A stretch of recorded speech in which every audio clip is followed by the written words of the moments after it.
Ankleshwar જીઆઈડીસીમાં Cadila ફાર્મામાં blast સાથે આગ ભભૂકી ઉઠી હતી અને બે કામદાર દાઝી ગયા હતા. ગંભીર રીતે દાઝેલી ગયેલા બંને કામદારને વડોદરા રિફર કરાયા હોવાનું જાણવા મળી રહ્યું છે.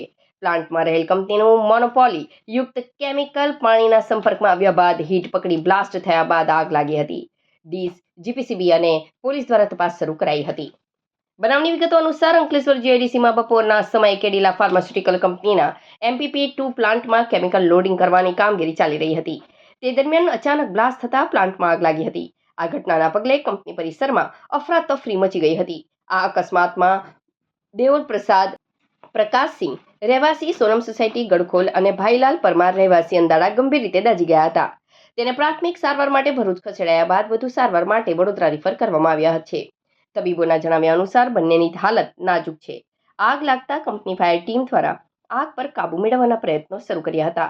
તેમજ ઘટનાની જાણ થતાં ફાયર બ્રિગેડની ટીમ તાત્કાલિક સ્થળ પર પહોંચી હતી અને આગ પર કાબુ મેળવવાની કામગીરી હાથ ધરી હતી. હાલમાં ઇન્ડસ્ટ્રીયલ સેફ્ટી એન્ડ હેલ્થ વિભાગ દ્વારા ઘટનાના કારણોની તપાસ કરવામાં આવી છે.